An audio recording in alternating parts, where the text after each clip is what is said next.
Glória a Jesus. Vamos ficar de pé? Vamos orar. Nós iniciarmos nosso culto de ensino nessa noite. Pai, nós queremos te louvar, queremos agradecer ao Senhor pela oportunidade de nós estarmos mais uma vez aqui na tua casa. Que o Senhor Deus venha abençoar os louvores que irão ser ministrados nesta noite. Que o Senhor venha abençoar a tua palavra que irá ser pregada esta noite. Que o Senhor Deus possa estar nos abençoando. Abençoa a vida dos meus irmãos que aqui se encontram, os que hão de vir, os nossos irmãos que estão viajando. Que o Senhor possa guardar, que o Senhor possa livrar de todo mal. Senhor, nós queremos agradecer ao Senhor essa noite, em nome de Jesus, amém? Glória a Jesus. Ministério de louvor vai estar louvando o nome de Jesus. Pode sentar, meus irmãos. Glória a Jesus. Vai estar louvando o nome do Senhor. E você tem total liberdade para estar adorando o nome de Jesus nesta noite. Paz do Senhor, a igreja. Paz do Senhor. Vamos começar então cantando um hino de gratidão a Deus da harpa cristã. Grato a ti.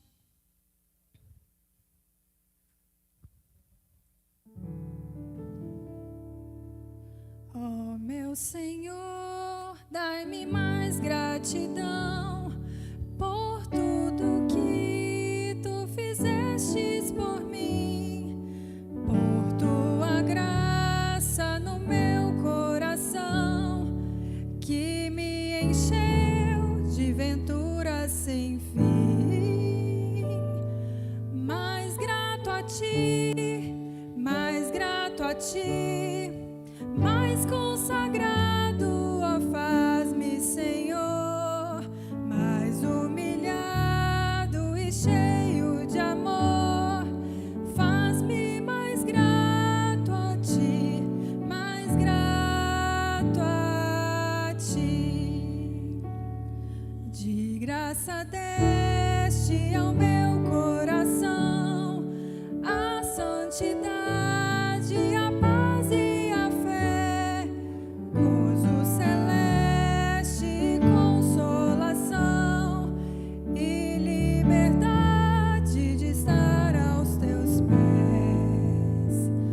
Mais grato a ti, mais grato a ti, mais consagrado, ó, faz-me, Senhor, mais humilhado e cheio de amor. Faz-me mais grato a ti, mais grato a ti. Ó, meu Senhor, tu fizeste por mim o que ninguém poderia fazer. Na cruz pregado, verteste assim sangue no qual sempre posso vencer. Mais grato a ti, mais grato a ti, mais consagrado, ó, faz-me, Senhor, mais humilhado e cheio de amor. Faz-me mais grato a ti, mais grato a ti.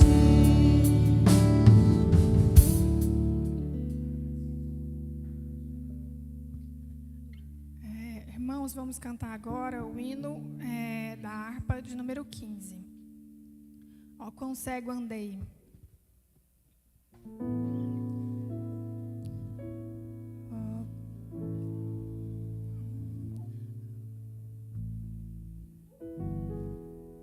Oh, quão cego andei e perdido vaguei, longe, longe do meu Salvador.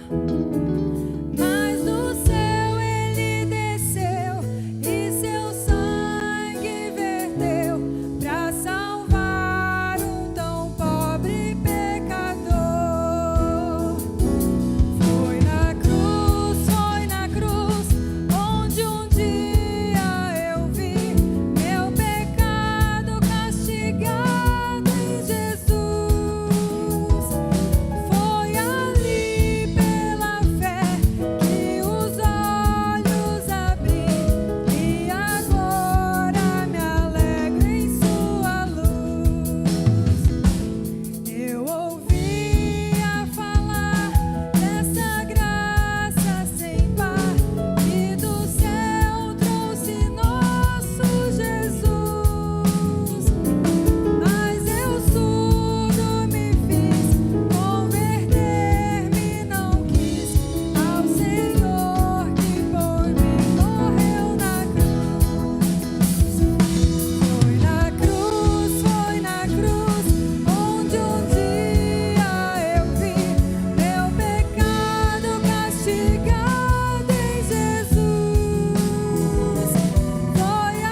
de tudo que sou,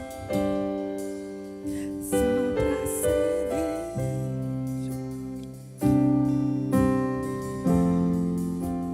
Eu abro mão de tudo que sou, só pra te adorar.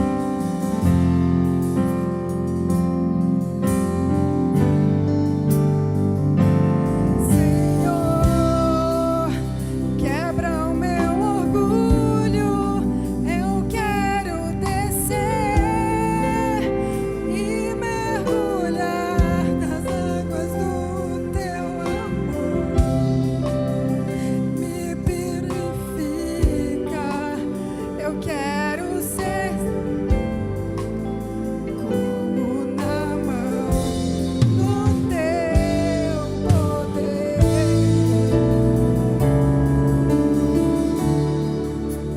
Irmãos, quem hoje precisa ser curado? Eu sinto que Deus está aqui. Ele está nos visitando. Ele está trazendo cura para você hoje. Já no começo desse culto, eu sinto a presença de Deus aqui. Você que hoje precisa de uma cura, quebra o seu orgulho hoje nessa música. Entrega para Deus o seu orgulho e o seu eu, que Deus vai te enxergar, Deus vai te curar. Quando o meu eu e o meu orgulho descer comigo e se misturar como as águas do rio, então subirei como Naamã curado. Eu abro mão de tudo que sou, só pra servir-te, ó meu Senhor. Eu abro mão de tudo que sou, só pra te adorar. Senhor,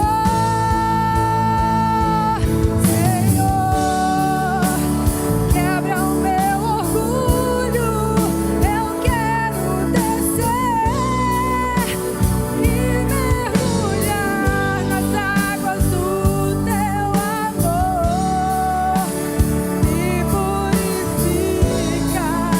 Eu quero ser limpo como Naamã no teu poder. Senhor, quebra o meu orgulho. Eu quero descer e mergulhar nas águas do teu amor. Me purifica. Eu quero ser limpo como Naamã no teu poder.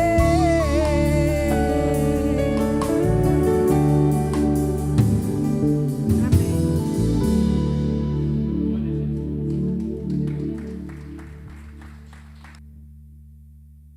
Glória a Jesus. Deus abençoe a doutora Débora.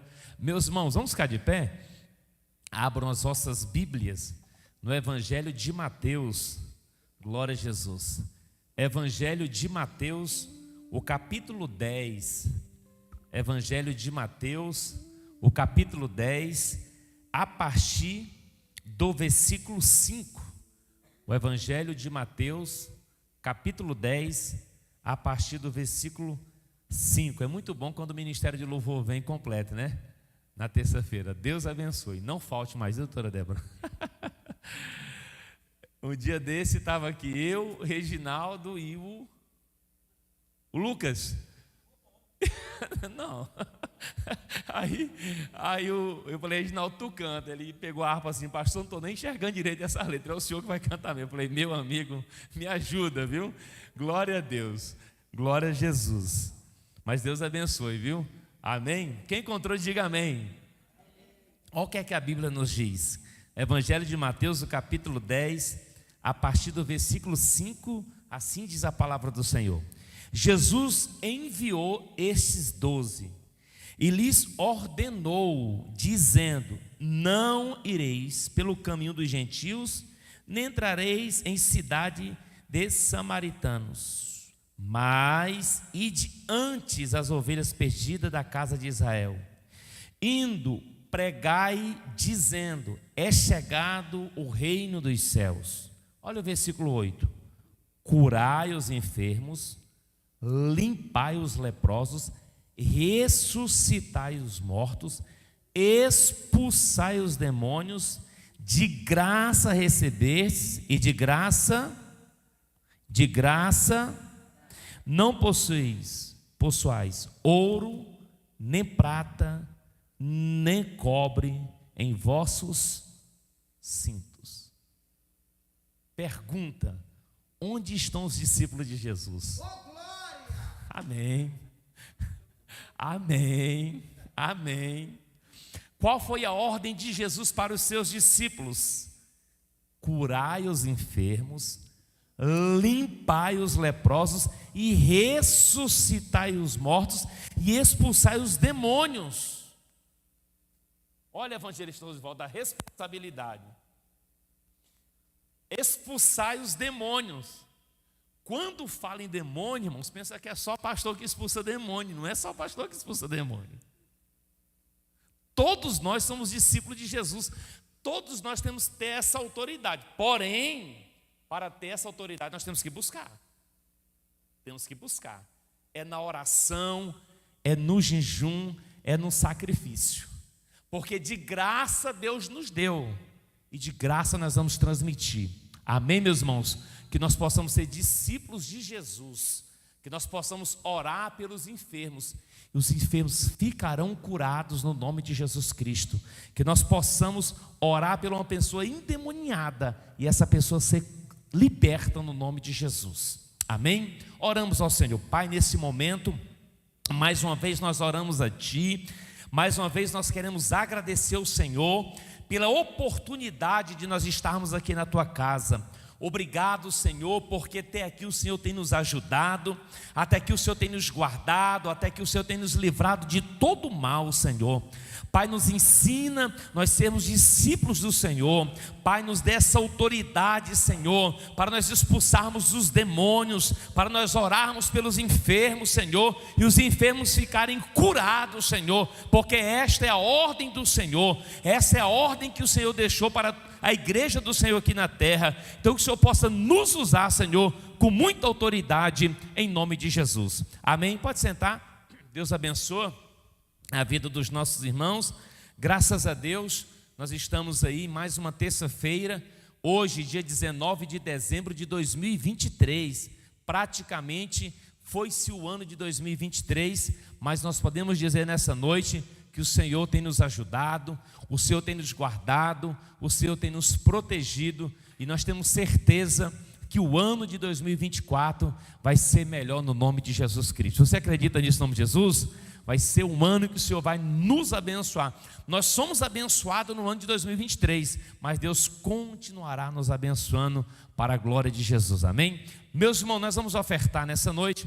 Diácono, os nossos diáconos e presbíteros vão estar aí. Diácono Flávio, presbítero Ronaldo, vão estar aqui nesse momento agora, colhendo as ofertas da casa do Senhor. Você que trouxe a sua oferta, vem aqui à frente para nós estarmos ofertando para a obra de Jesus. Você que trouxe a sua oferta nessa noite, pode vir aqui nessa noite ofertar com alegria na casa do Senhor.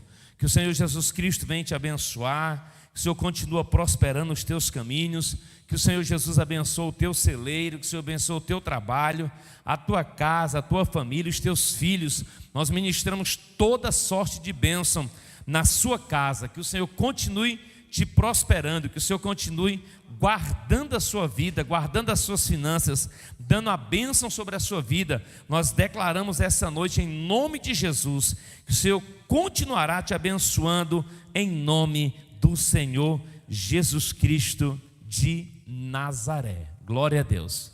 Todos ofertaram? Deus abençoa os nossos obreiros, amém? Meus irmãos, tem alguém nos visitando essa noite? Não tem? Todos são aqui da nossa igreja. Nós estamos aí com muitos dos nossos irmãos que estão viajando, né? Muitos dos nossos irmãos, Diácono Giovanni, viajou, né? Os que puderam viajar, glória a Deus, né? Os que não puderam, amém por isso, né? Como já foi falado, né? O nosso final de semana nós não iremos ter culto aqui na nossa igreja, domingo próximo, né? É véspera de Natal, o nosso pastor liberou. Geralmente passa-se o Natal com a família, né? Reúne-se a família, reúne-se os amigos. Então vai ser de domingo para segunda. Então nós não iremos ter nesse próximo domingo. Porém, aí a programação da igreja vai continuar normal. E como sempre o nosso pastor tem nos ensinado, tem nos falado que crente passa a virada na igreja, irmãos. Crente passa a virada na igreja. Vocês lembram, eu era muito novo, mas eu lembro quando foi para virar 1999 para o ano de 2000. Quem lembra? Tem 23 anos. Eu fui visitar minha avó lá no Maranhão. E eu me lembro que eu passei a virada lá na igreja do Maranhão, lá no Buritibrava, lá na minha cidade natal. E a igreja estava lotada, irmão, lotada. E tinha muitas pessoas não evangélicas naquela virada. Por quê? Porque falava, né, que 2000 não ia, tinha um ditadozinho.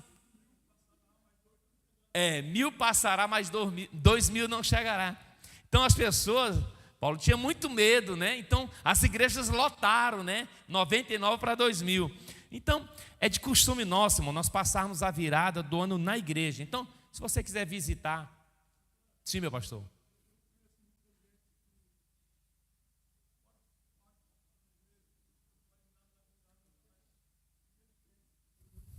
Pode voltar na virada, né? De fato, aqui na nossa igreja, a gente sempre recebe, né, pessoas que não são da nossa igreja, que são familiares de irmãos aqui da nossa igreja, e vem muitos visitantes. Então, sempre como o nosso pastor vem falando, irmãos, virada do ano é na igreja. Se você quiser fazer uma confraternização com sua família, que é normal, né, depois da meia-noite, aí você pode ficar até o dia amanhecer, viu, Giovão? Reúne com a família, com os amigos. Agora, na virada, o culto da virada é aqui, irmãos, como nós já passamos a programação. Iremos servir um jantar aqui para os nossos irmãos a partir das 20 horas e 30 minutos. Ali, 21h30, mais ou menos, nós vamos estar dando início ao nosso culto da virada. E vai ser uma bênção no nome de Jesus. Amém, meus irmãos? Quem vai estar no culto da virada? Deixa só eu ver. Pronto, a maioria dos nossos irmãos vão estar aqui no nome de Jesus. Amém? Evangelista Rosivaldo já vai estar agora já com a palavra. Já são 20 horas e 24 minutos. Nós estamos aí num assunto muito bom. E o evangelista Rosivaldo está aí na terceira terça-feira. Os irmãos lembram que na primeira terça-feira eu falei que na segunda eu não iria estar aqui. Eu precisei fazer uma viagem, né? Viajei no domingo e cheguei na quinta, mas nós estamos aqui essa noite para aprendermos. A palavra está com o senhor. Amém. Boa noite. A paz do Senhor Jesus a todos. Amém? Abra sua Bíblia no livro de João, Evangelho de João, Evangelho de Jesus Cristo, segundo João.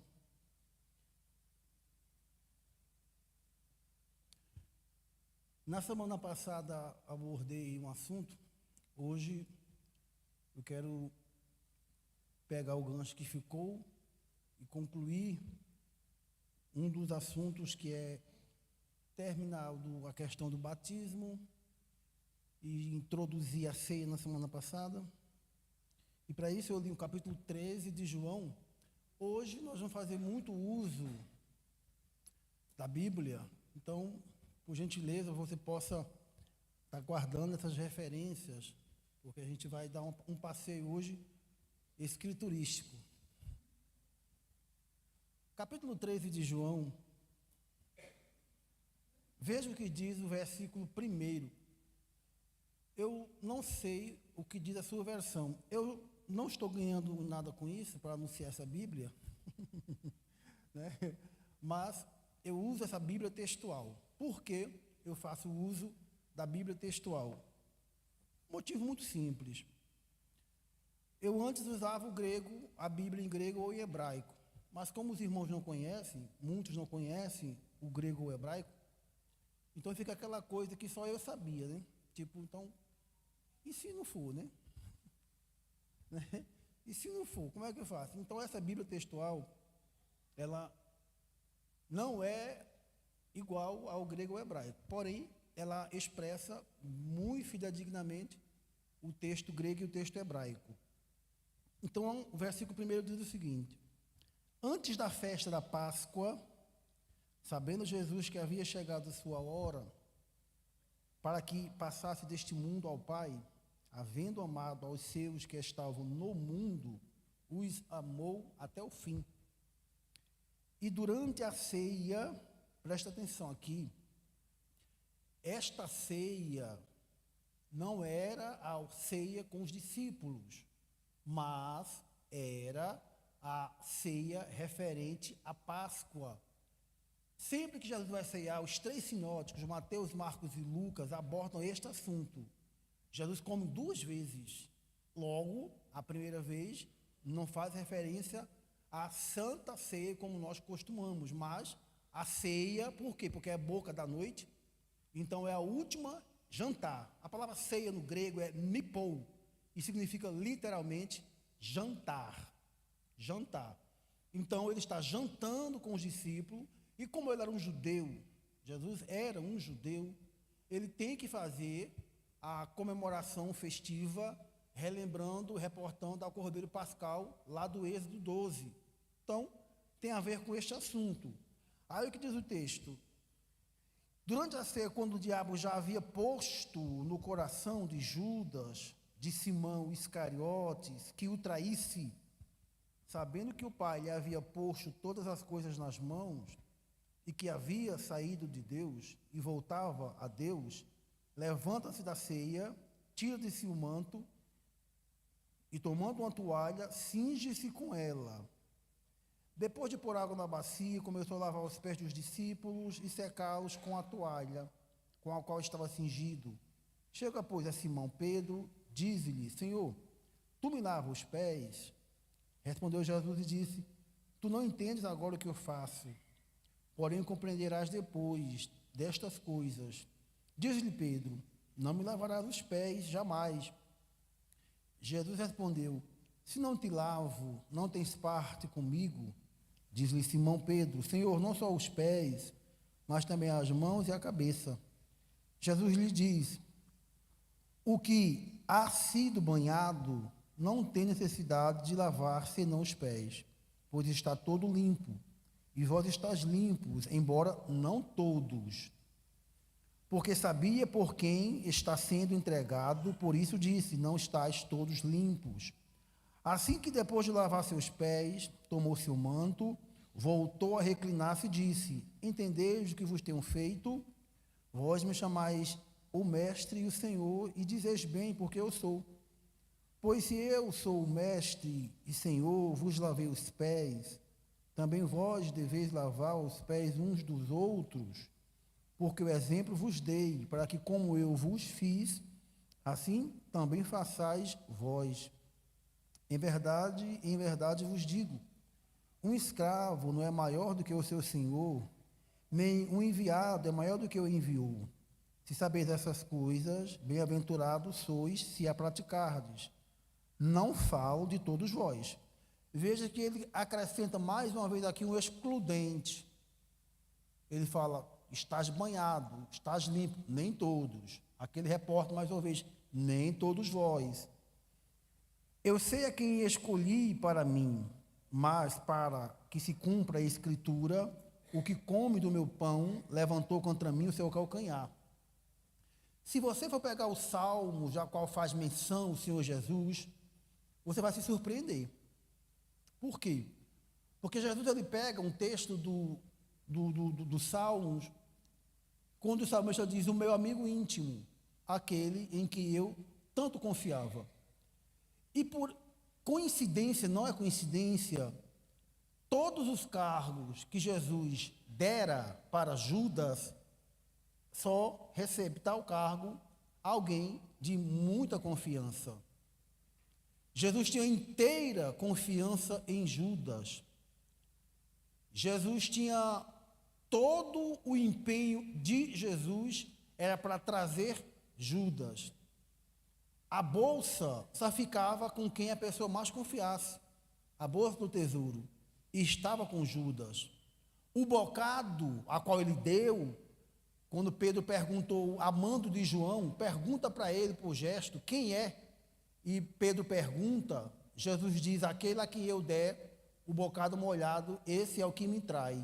O bocado molhado, segundo a tradição judaica, não é dado para qualquer um.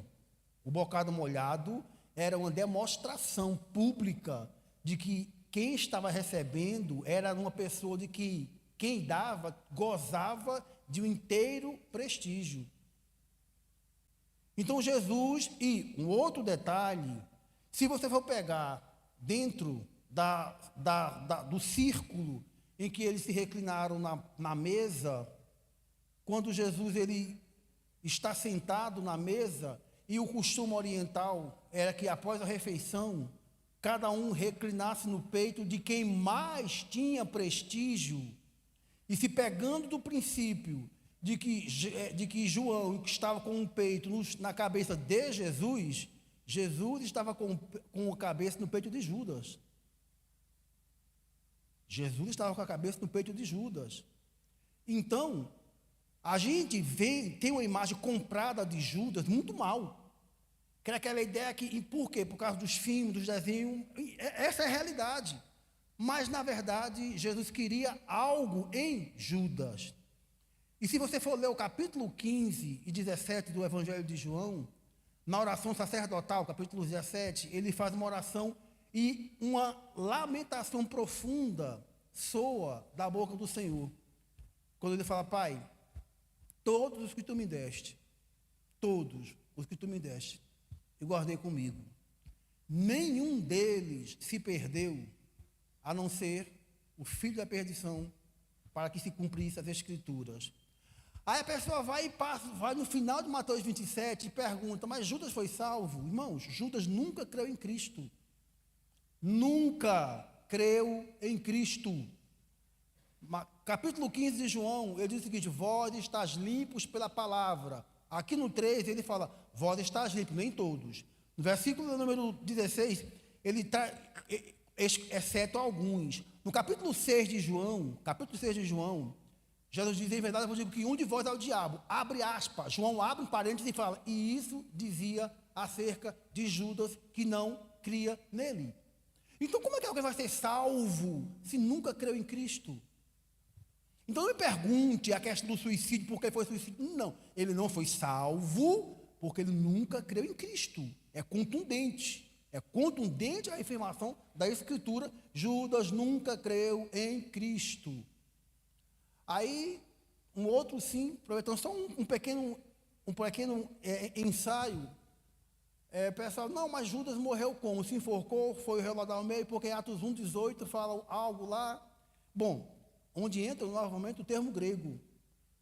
O termo grego de Atos 1,18 nos diz que quando Judas se enforcar, o termo grego diz o seguinte, só o grego revela, e a Bíblia textual, ela se aproxima ao dizer que, depois de inchado, virou-se de cabeça abaixo e rompeu-se no meio. Ou seja, Judas ele se enforcou, o corpo ficou pendurado, depois do corpo inflar, inchou, a corda rompeu-se e Judas arrebentou-se no meio. Então ele se enforcou. A morte foi por enforcamento. Depois que se enforcou, o corpo inchou, é o que o grego nos revela, Atos 1,18, por isso que diz que ele foi partido ao meio, Pedro trazendo uma alusão e explicando por que Matias substituíra Judas. Voltando ao texto, versículo número 19. Digo-vos que desde agora, antes que chegue a suceder, para que quando suceda, creias que eu sou o Senhor. Verso 21. E havendo dito isto, Jesus se turbou em seu espírito e deu testemunho e disse, em verdade vos digo que um de vós me entregará. Perceba que não é mais trair aqui. Eu não sei a sua versão, mas aqui diz, um de vós me entregará. Não existe traição para quem espera, irmãos. Não existe traição para quem espera. Se você já sabe quem vai trair, é traição? Não é. É por isso que o termo grego é perfeito. Didoume é o verbo dar, entregar. Perfeito. sabendo quem o ia entregar, não é trair, sabendo quem o ia entregar, os discípulos se olham um para o outro, hesitando, e acerca de quem fala. E um de seus discípulos, a qual Jesus amava, que era João, estava reclinado no regaço de Jesus. A este, pois, fez Simão Pedro para que perguntasse de quem se referia. Assim, pois, ao se recostar ele sobre o peito de Jesus, disse: Senhor, quem é? Jesus responde: aquele quem eu molharei e lhe darei o bocado. E molhando o bocado, o entregou na mão, e dá a Simão Iscariote, Judas de Simão Iscariote. E ali mesmo, depois do bocado, Satanás entrou nele. Só existem dois indivíduos, dois seres no mundo em que o diabo, Satanás, entra. Só esses dois: a serpente e Judas. Não é inclinação de anjo caído entrar em seres humanos. Não é inclinação, eles não são dados para isso, porque eles têm corpos com os quais pelejam com os anjos. Diferente de demônios que não têm corpos. Anjos caídos têm corpos. Então, Satanás entra em Judas. Então, Jesus diz para ele o que tem de fazer, faz depressa. Nenhum dos que estavam reclinados entendeu isso. Por que ele falara? Porque, posto que Judas tinha a bolsa. Então, esse capítulo aqui é um capítulo muito profundo, se formos atentar para cada detalhe dele. Então, estou mostrando aqui um princípio que eu quero abordar acerca do lavar os pés. Verso de número 30. Assim que, havendo ele tomado o bocado, em seguida saiu. De número 13, verso 31, o 30, a última parte do 30, é muito emblemática essa expressão. E diz o seguinte: e assim que, havendo ele tomado o bocado, em seguida saiu, e era de noite. E esta noite já vai para mais de 12.000 anos que nós continuamos em noite. Nós continuamos em noite. A noite vem, disse Jesus, e que ninguém pode trabalhar. A ausência do sol da justiça representa a noite. E é por isso que Malaquias diz que ele virá como o nascer da aurora. A noite caiu não apenas para os discípulos, mas para toda a igreja de Deus. Caiu a noite. No Calvário, algo surpreendente acontece. Eu falar aqui da outra terça, porém não pude concluir, acerca dos 8 eventos marcantes na vida de Jesus: encarnação, tentação, batismo, por ordem: encarnação, batismo, tentação, dor no Getsêmani, morte, ressurreição, glorificação. São 8. Encarnação, batismo, tentação, Getsêmani, crucificação, morte, ressurreição e ascensão. Os 8 eventos. Eu estou falando apenas de um, que é do batismo. Então, quando acontece algo no Getsêmani, em que ele implora ao Pai para que passasse dele o cálice, e na cruz, ele, quando está para morrer, o véu é rasgado de alto a baixo, e Lucas traz uma sequência interessante, que Judas diz que Lucas diz que o véu foi rasgado de alto a baixo, Mateus diz que as pedras se fenderam, e acontece um terremoto. Poderia ser o contrário. Porque não poderia ser acontecer o terremoto, as pedras se racharem, e pelo evento e o abalo sísmico, as paredes do templo não suportaram e o templo rasgou. Mas não, começou com o véu rasgando. Depois do véu rasgar, aí vem pedra rachando e terremoto acontecendo. Foi uma hecatombe geológica de cima para baixo, algo nunca então visto e notado. A noite chega. Jesus lava os pés dos discípulos, e eu abordei na semana passada acerca do pecado pós-batismo. E é aqui que eu quero trazer atenção. Finalizando o batismo, e é perfeito esse texto, porque ele faz o interregno entre um assunto anterior e o assunto posterior, que agora precede, que vem agora de imediato, a ceia. Nós sabemos muito bem que Jesus ele deixa um recado muito bem dado. Ele fala, não precisa, Pedro, lavar os pés, lavar-se todo de alguém que já banhou. Se alguém já está banhado, não precisa lavar senão os pés. Os pés, todos nós que temos o costume de andar com os pés calçados, com sapato, meia, e não tem necessidade de fazer igual o meio oriental, que eles usam sandália e não tem meia, e muito costumeiramente, poeira entra nos pés, os pés ficam sujos devido à poeira do dia a dia, é costume oferecer água para lavar, todos nós sabemos disso. Só que a aplicação aqui é bem maior do que essa apenas simples prática do dia a dia. Jesus diz, não precisa tomar banho quem já foi lavado, mas não precisa se banhar completo quem já foi banhado, mas os pés têm que se lavar. E ele diz duas coisas: eu lavei os seus pés, os vossos pés, agora lavem os pés uns dos outros. Em 1 João capítulo 1, versículo 9, João ele traz uma advertência, e no capítulo 2, versículo 1, da primeira epístola, ele assegura: filhinhos, estas coisas eu vos escrevo, para que não pequeis. Todavia, se pecar, temos um advogado para com o Pai, Jesus Cristo, o justo. Ele é a propiciação pelos nossos pecados. Ora, então João está trazendo a narrativa de cristãos que pecam após o batismo. De cristãos que pecam depois de terem passado, pegando todo o conhecimento e aplicação que nós já aplicamos, depois de terem passado pelo Mar Vermelho. Israel pecou no deserto. Como Deus tratara Israel que pecara no deserto, com disciplina, fazendo o quê? Fazendo com que Israel não entre na terra da promessa, que é Canaã. Se pegarmos o capítulo 4 de Hebreus e o capítulo 3, existe uma advertência: olha, não tenteis ao Senhor, e como Israel tentara, e quando ouvir a voz do Espírito, não endureçais o vosso coração, como fizeram nossos pais e pereceram no deserto.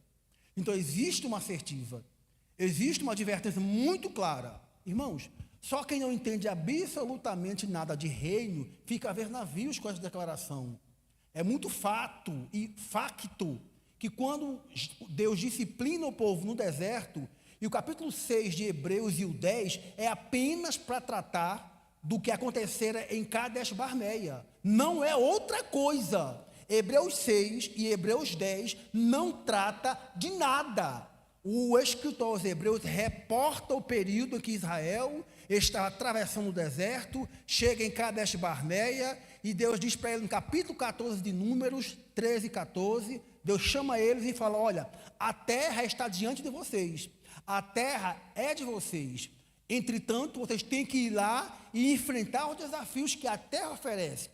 Moisés envia os espias. Quando chega lá, o povo desanima, porque lá existem gigantes, e 10 desmotivam o povo e falam: não, lá de fato é terra boa, que manda leite e mel, tem muita coisa boa, muito fruto, e aqui o tamanho do cacho de uva que nós trouxemos de lá, mas tem gigante. E nós somos iguais gafanhotos aos olhos dele, e aos nossos próprios olhos nós também somos gafanhotos. Então é impossível vencer. E se iraram contra Moisés. Ficaram com raiva de Moisés. Por que tu enviaste a gente para cá? Vão matar Moisés e constituir um líder que nos leve para o Egito novamente. A gente não vai morrer aqui, porque lá no Egito tem túmulo também. Enfim, somente dois, Josué e Caleb, conforta o coração do povo e fala: peraí, se Deus nos mandou para lá, é porque nós temos condições de vencer. Avante, animemo-nos, porque Deus é conosco. E o povo: não, ninguém vai lá, e virou aquele fundo. De repente, Deus chama Moisés: se afasta só um pouquinho, que eu mato todo mundo, e de ti eu faço uma nova geração. Não tem nem problema. Moisés: não, Senhor, não, porque quem ouvir o que aconteceu aqui vai dizer que tu tirou o povo do Egito para matar aqui no deserto. Não faça isso, Senhor. Se o Senhor quiser fazer isso, risca meu nome do livro da vida. Ou então, que eu morra a morte dos viventes. Deus não aceitou a morte de Moisés por um motivo muito justo. Moisés é pecador, não adianta nada. Um morrer por todos, não. Se Deus matasse Moisés, não ia remir o povo, então não ia dar em nada. Agora, Cristo sim. Deus aceitou a morte de Cristo por todos, porque Cristo não tem pecado, Moisés não. Então Deus falou: não, Moisés, fica quieto aí, então fica quieto, então tá bom. Só que tem um porém. Esse povo me citou 10 vezes, eu perdoo, mas eu vou mudar a minha forma de lidar com eles. Não, agora a gente quer entrar, a gente agora quer ir, vamos subir até Cades Barnea, vamos rodear a montanha, vamos derrotar. Deus disse, não, ninguém vai, porque quem não quer que vocês vão sou eu agora. Sou eu que não quero que vocês vão agora. Era para ir no tempo que eu determinei. Agora vocês querem ir? Não. Vocês já, após terem feito todo o furdúncio, ninguém vai mais. Então, irmãos, entenda bem. A trajetória nossa é a mesma. Não mudou nada.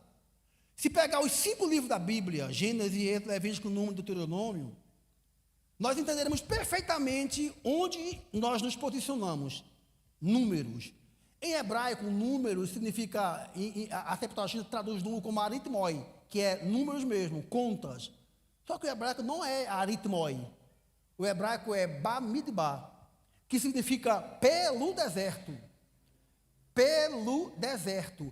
Então, a nossa caminhada, até que estamos pela caminhada no deserto, então, até chegarmos em Canaã, que é a nossa terra prometida, e é onde o Senhor tem o bom e o melhor para aquele que vencer e para os que triunfarem, é o reino de Deus, existe esta promessa. Então, nós sabemos muito bem o quê? Que após o período de caminhada pelo deserto, passamos do Mar Vermelho, nós fomos batizados nas águas e nós fomos batizados em Cristo, o sangue de Cristo nos perdoou, tudo. E o que eu posso fazer após pecar, depois de ter sido batizado? Que é o princípio da ceia. O que posso fazer? Aí vem a assertiva. O livro de Números é o único livro que vai tratar de um sacrifício totalmente exilado. Com exceção de Deuteronômio 21, que é uma exceção de Deuteronômio 21, que fala do sacrifício de uma bezerra, só que não é vermelha. Deuteronômio 21 fala do sacrifício de uma bezerra em prol de um povo. Morreu alguém onde eles estavam. Chegou, Deuteronômio já é na terra, já é em Canaã, já é em meados de Canaã. Morreu alguém. Quem matou? Ninguém sabe. Pega uma novilha. Traz a novilha. Marca de onde morreu a criatura, a vítima humana, marca onde morreu. Vai marcar, vai. Chama os peritos, que é os anciãos, faça a medição, mede aí o total da distância. Depois vão pegar uma novilha que nunca tinha puxado com o jugo, vão levar até um vale áspero, vai matar a novilha no vale áspero, vai lavar a mão na cabeça da novilha e dizer, Senhor, as nossas mãos nunca derramaram este sangue, ser propício ao teu povo Israel. Só que a novilha de Números 19 é única e singular. No capítulo 5 de Levítico, trata de 5 expiações. Levítico fala de 5 ofertas, todos pelo pecado. Apenas uma é pela transgressão, que é a oferta da cabra. Presta atenção. Macho cordeiro, macho cabrito, macho. Quando chega na cabra, não é pelo pecado, é pela transgressão. Ora, transgressão não é apenas pecador que comete, crente também comete. A cabra pela transgressão. No capítulo 19 de Números, iremos ler daqui a pouco, em tempo hábil. No capítulo 19 de Números, tem o sacrifício da novilha vermelha.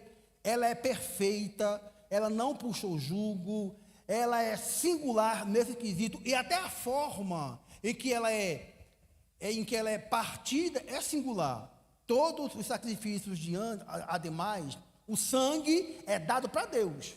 Todo sacrifício, o sangue, ele é posto até dentro da Arca da Aliança, aspergido 7 vezes. A parte da novilha, o sacerdote mete o garfo, pega o que o garfo sobra, ou seja, existe um lucro. Esta novilha, não. Não existe aproveitamento desta novilha de Números 19 em espécie alguma. Então, vamos para Números 19, para nós entendermos um pouco sobre este lavar-pé. Números capítulo 19.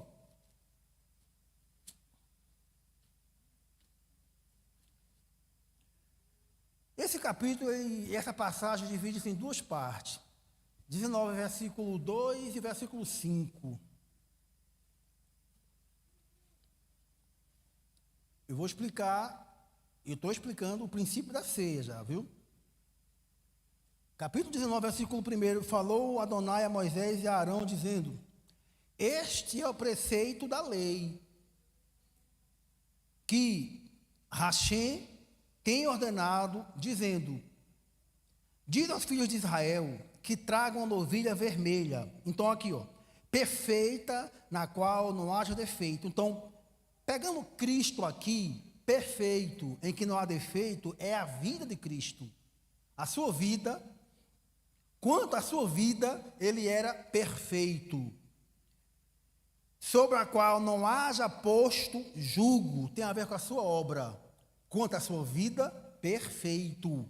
Quanto à sua obra, ele nunca esteve sob julgo. Quanto à sua vida, perfeito. Quanto à sua obra, nunca esteve debaixo de julgo. E a qual não haja posto julgo, versículo 3, e a dareis ao sacerdote Eleazar. Arão já estava ativo aqui, ainda estava. Mas entrega para Eleazar, não entrega para Arão. Representando uma nova ordem sacerdotal. A antiga lei havia passado. Em Eliezer, iria encontrar uma nova ordem sacerdotal, que a fará sacar fora do acampamento. Capítulo 13 de Hebreus está escrito que Cristo morreu fora das portas. Ele morreu fora das portas. Ele não morreu na cidade de Jerusalém. Essa novilha deveria ser morta fora do acampamento. E alguém a degolará ante a sua presença. E Eliezer tomará o sangue dela, e com o sangue dela salpicará 7 vezes, denota perfeição, até a parte dianteira da tenda da reunião. Veja que aqui o sangue é colocado onde? Na arca? Não, no tabernáculo. O sangue da novilha é salpicado 7 vezes no tabernáculo, não na arca. Versículo de número 5. E alguém queimará. Então o sangue era salpicado no tabernáculo e ela era queimada fora do altar do holocausto. E alguém queimará a novilha. Ante os seus olhos queimar-se-á o couro, a carne, o sangue e o esterco. E o sacerdote tomará um pau de cedro, um hisopo, e a escárlata e a lançará no meio do fogo da fogueira. Isaías 1,18 está escrito: ainda que os vossos pecados sejam vermelho como a escárlata, tornar-se-ão branco como a neve.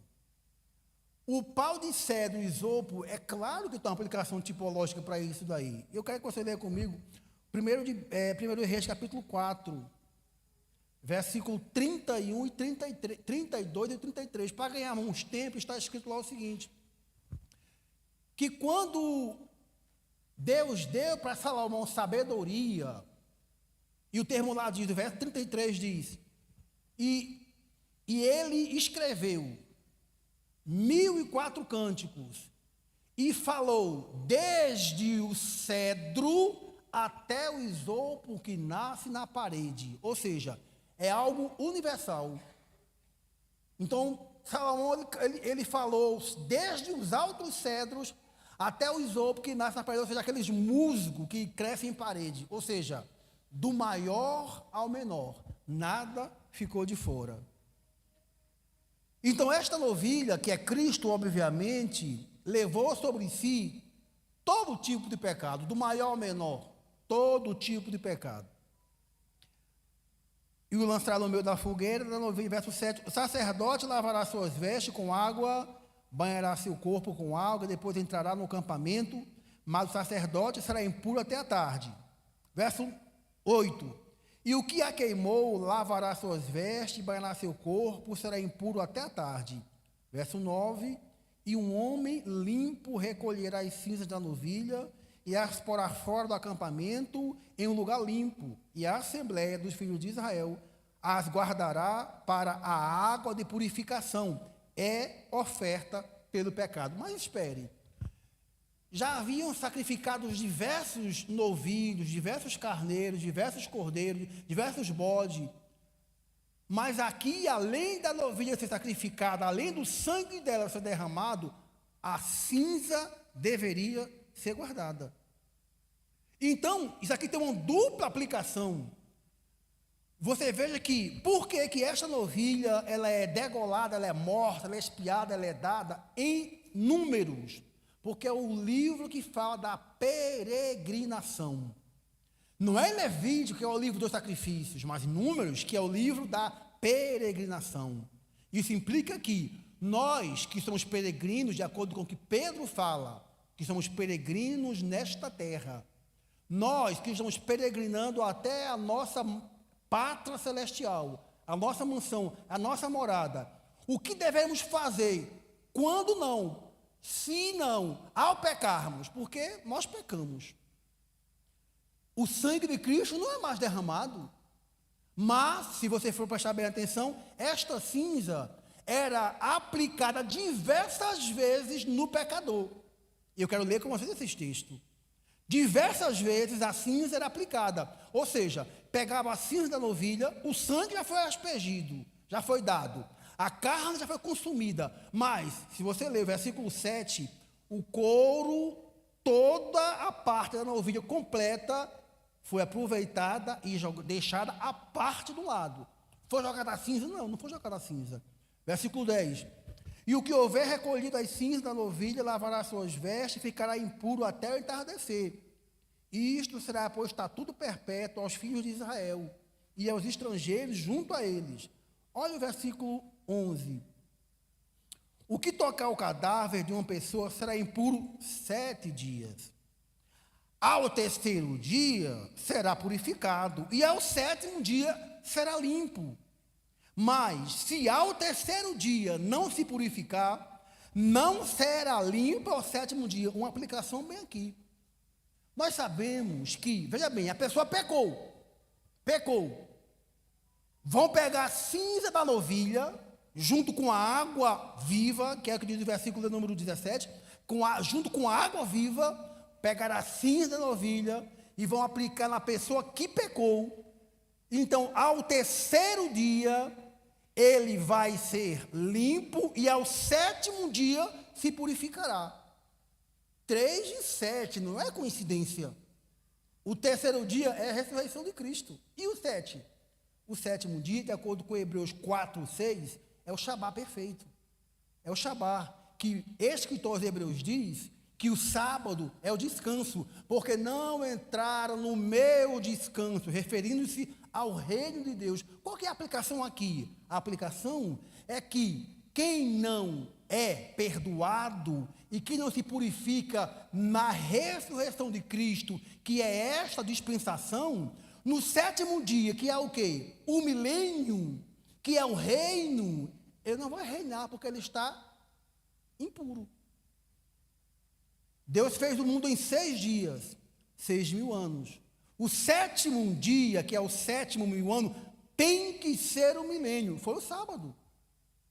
É princípio bíblico, irmãos, isso aqui. É princípio bíblico. Não pode passar de 7.000 anos de existência. A terra não pode passar além de 7.000 anos de existência. No 7.000 ano tem que ser um milênio. É o ano inteiro sabático. É o Shabá de Deus, é o reino de Deus. Ou seja, quem não tem o hábito de confessar, quem acha que pecado é brincadeira, e quem acha que não é tratado nesse período dispensacional, que aborda o terceiro dia, Cristo já ressuscitou. É a dispensação atual. Mas a próxima dispensação, que é o milênio, ele não vai entrar no 7º dia, porque ele não foi purificado. A purificação se dá mediante o quê? A água viva misturado com a cinza da novilha. Continuando. Olha o que diz aqui. Versículo número 14. Esta é a lei para quando um homem morrer em uma tenda, todo que entrar na tenda e todo que estiver nela será impuro 7 dias. E toda vasilha aberta que não tiver tampa bem ajustada será impura. E qualquer que tocar no campo alguém assassinado, qualquer morto, ou ossada, ou sepulcro, será impuro 7 dias. Verso 17. Para esse impuro se tomará cinza da novilha queimada na expiação, e se lançarão água vivas em uma vasilha. Ou seja, quem é que faz esse processo de expiação? Cristo já nos expiou. É o banho que nós tivemos pelo sangue dele. Nós temos um hábito, nós pensamos que o sangue de Cristo é para tudo. Ah, o sangue de Cristo me perdoou. Perdoou, não perdoa mais. Foi um ato feito. E o que é que tem a ver? Então, se o sangue tem a ver com o meu passado, a cruz lida com o meu futuro. O sangue é passado. É a cruz que vai lidar com o meu eu. Os meus pecados e o meu pecado, Romanos dividiu isso muito bem, pecados no plural e pecado no singular. O sangue de Cristo perdoou os meus pecados. Agora, o que eu faço com o dia a dia? Crucificar, pois, o velho homem. O velho homem ele tem que ser crucificado. Então, a cruz é quem lida com o meu velho homem, não é o sangue de Cristo. É a cruz quem lida. O sangue de Cristo perdoou os pecados. Fostes lavados no sangue de Cristo, agora andais em novidade de vida. Mas se nesse meio tempo aí, eu não consegui, o que é que eu faço? Crucificai, pois, o vosso velho homem. Crucifique o velho homem. A cruz é quem lida com o meu velho homem e não é o sangue de Cristo. É a atitude que temos que ter. É a volição que temos que ter. É a ansiedade que temos que ter. Eu não posso me acomodar com o pecado, irmãos. Tem que ser avultante o cristão ao pecar. É avultante um ato de um cristão se conformar com o pecado. É peremptório. Ao pecarmos, nós devemos procurar imediatamente a comunhão com Cristo. Mas tem cristão que se acostuma com o pecado. Nós sabemos disso, infelizmente. Pecado não pode ser motivo de costume. Nós não podemos nos acomodar com o pecado. Então, quem é que faz este ato de pegar a cinza da novilha e aplicar em nós? Quem é que é a água viva que usa a cinza da novilha, irmãos? O Espírito Santo. O que flui de Cristo é o Espírito Santo. Ezequiel 47, o rio da vida, ele sai por baixo dos umbrais das portas, atrás do altar. Então, se o rio da vida, ele sai por trás das portas, por baixo do altar, o rio da vida, ele mana, ele vaza, ele sai, ele jorra através da cruz sempre. Então, é a água viva, é o que o Espírito Santo, então o que é que o Espírito Santo faz? Ele aplica a obra de Cristo na nossa consciência, todos os dias. Todos os dias ele aplica a obra de Cristo na nossa consciência. Então é trabalho dele, é papel dele. Perceberam uma coisa aqui, lá em João capítulo 2, na primeira epístola, João diz que, filhinhos, estas coisas eu vos escrever para que não pequeis. Se pecar, temos um advogado para com o Pai, Jesus, é ele propiciação. João fala de confessar. Confessar. Mas é interessante. Porque o termo ali no grego é homologar. Quem é advogado sabe o que é homologação? É um ato de uma homologação perante uma autoridade que se tem que fazer. O que foi nos ensinado, irmãos? Irmão, a Bíblia não, João não manda você orar pelos pecados. Não manda. João não manda, se pecar, ore que Deus te ouve. João não manda, João fala, filhinhos, nós temos um advogado, é Cristo, ele é a propiciação. E o verbo confessar ali é homologar, perante uma autoridade. João não manda orar para Deus perdoar pecados, ou seja, é um tratado interno. Por isso que a novilha vermelha, ela é sacrifício fêmea. Todos os demais era macho. Eu apliquei capítulo 5 e 6 de Levítico, onde a cabra era uma oferta pela transgressão. E a novilha tem a ver com a atitude, o quê? O macho, sacrifício macho, tem a ver com a questão interna, externa, na verdade. E a novilha fêmea, interna, subjetivo e objetivo. O sacrifício de um touro, de um bode, é sacrifício é subjetivo. O sacrifício da novilha é objetivo. Uma coisa é objetivar, outra coisa é subjetivar. Então a novilha tem a ver com a consciência para com Deus. É o único sacrifício onde é repetido em todo o período em que Israel está cruzando o deserto até chegar em Canaã, que só dois chegam, Josué e Caleb, e abaixo de 22 anos de idade. Mas durante o período do processo, pecaram, eles não mais sacrificaram. Eles não pegaram mais sacrifícios, não, pecaram, ele ia lá, pegava a cinza da novilha, com a água viva, e aspergia no pecador.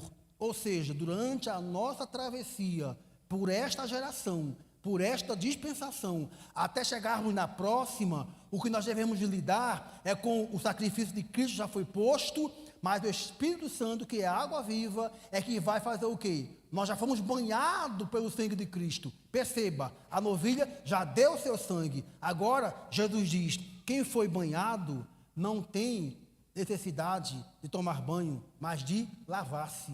Então, o sangue da novilha é o sangue de Cristo nos perdoando. E a cinza da novilha é o lavar uns aos outros. Portanto, Jesus diz, eu vos lavei os pés, façais isso uns com os outros. Agora eu pergunto, cadê o hábito que nós temos de confessarmos? Temos? Não. Nós não temos. Nós não temos. Cadê o hábito que temos de confessar? Nós não temos. Então, queridos irmãos, capítulo 10, todo mundo lê no dia da ceia, Coríntios 11. Mas parece que só tem Coríntios 11. E esquece Coríntios 10, que é a base de Coríntios 11. Coríntios 10 é a base de Coríntios 11.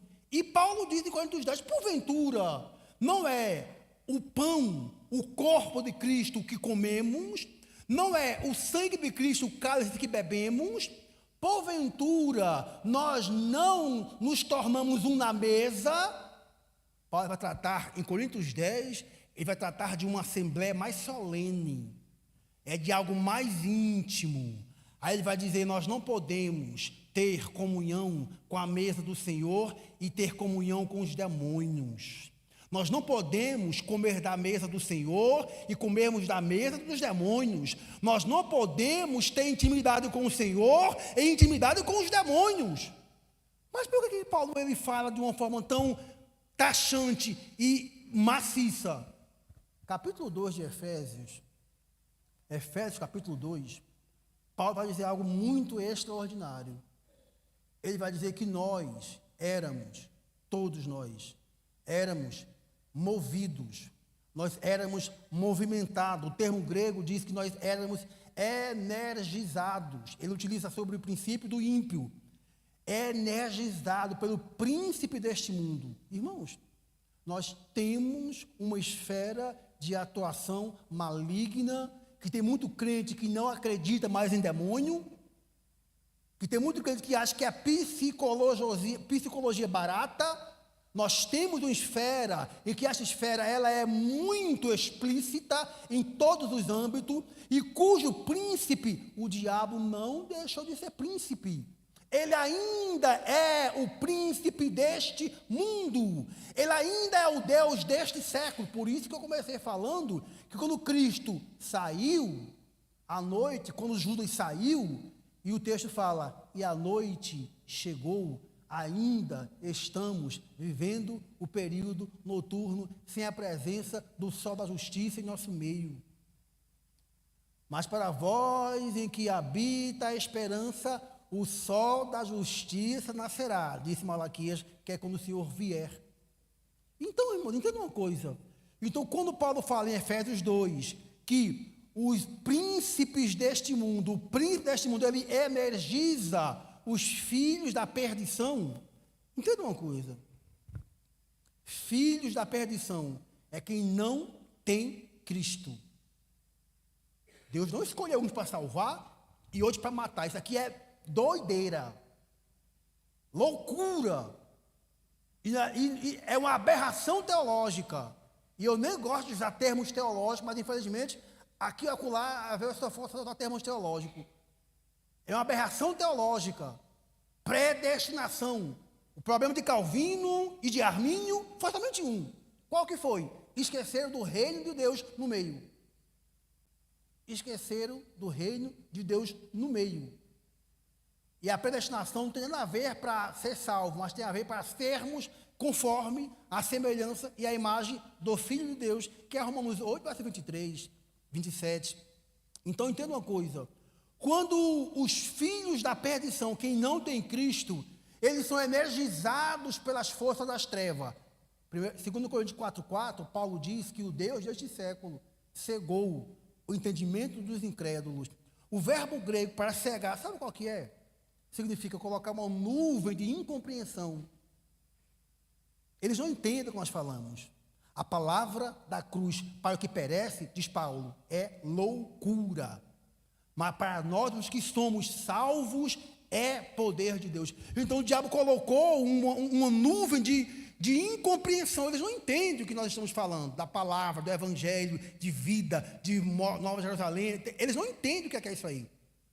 Eles são energizados pelas forças das trevas. Agora, veja bem, e o cristão? Que é cristão. Estamos falando de pecado pós-batismo.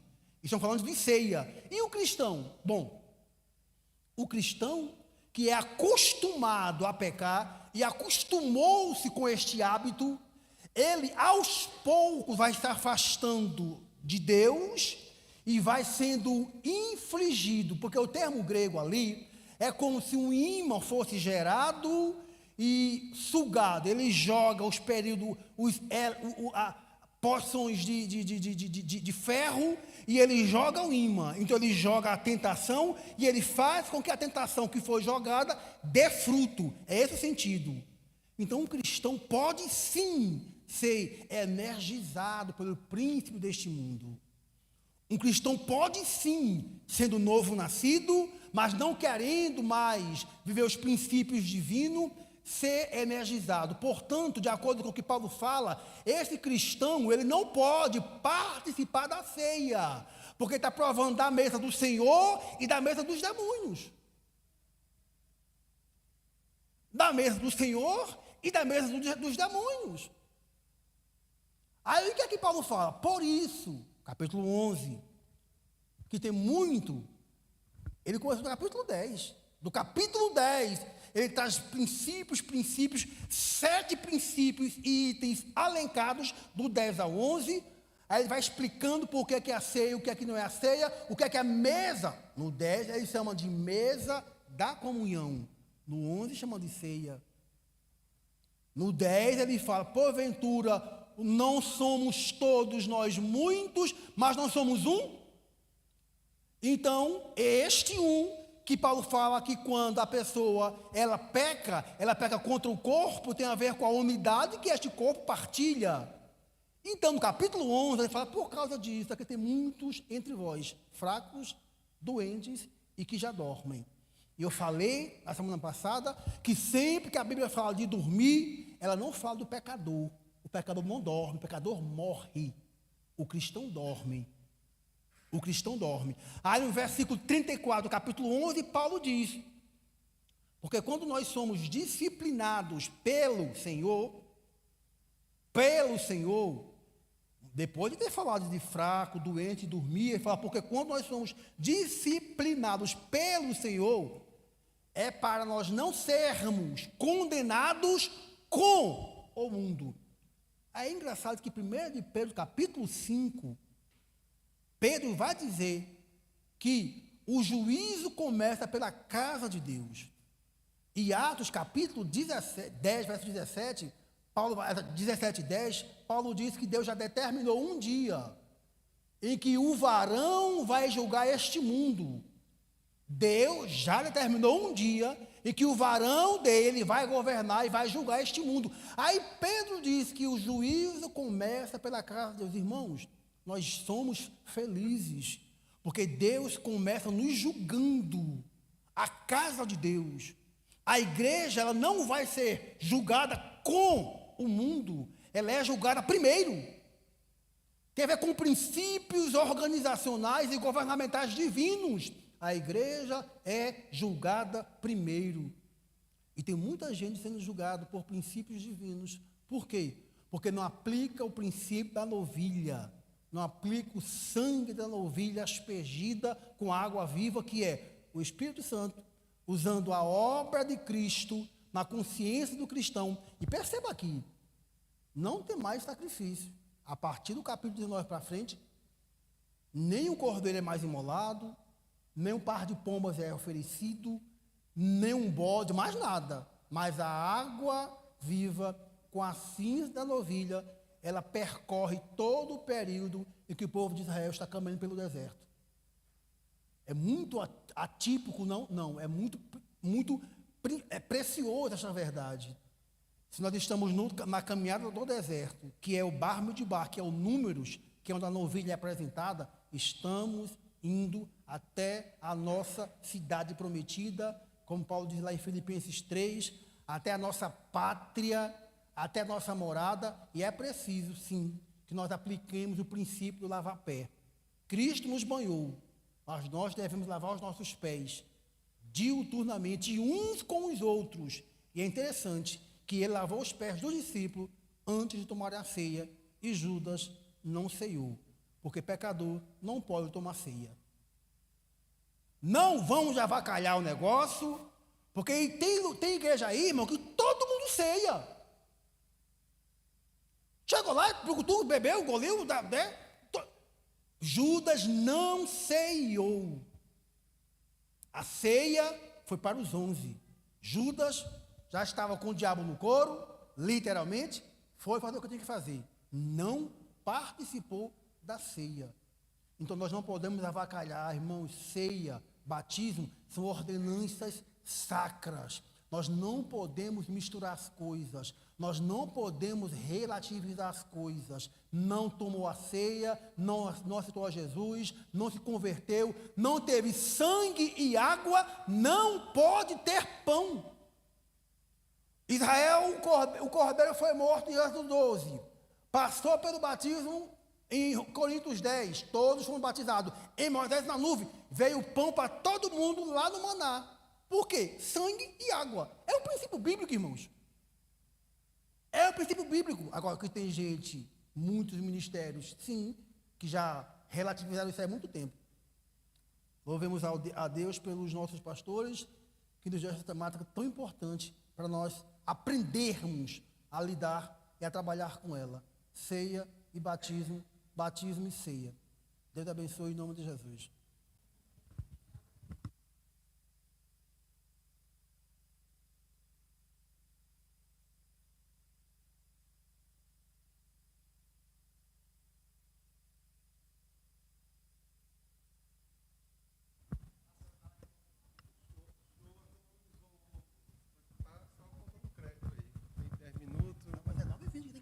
Porque o 10 minutos do presidente. Queridos irmãos, a paz do Senhor, vamos nos colocar em pé. Presbítero Ronaldo, o Senhor das bênçãos apostólicas. Pai Santo, em nome de Jesus, pedimos Tua graça a cada dia, a cada manhã. Pai Santo, nos abençoa, olha para cada um de nós com Teu olhar de misericórdia e piedade, para que juntos possamos, meu Deus, prosseguir a nossa caminhada rumo ao céu de luz que nos aguarda. Abre cada dia mais o nosso entendimento, nossa compreensão, que nossas estruturas de orgulho, Senhor, sejam desfeitas perante a Tua face, para que nós possamos, meu Deus, Te servir com inteireza de coração. Em nome de Jesus, amém. Presbítero Ronaldo. Estendo a mão. Que a graça do Senhor, nosso Deus, nosso Pai, o amor do nosso Senhor Jesus Cristo, a comunhão do Espírito seja com todos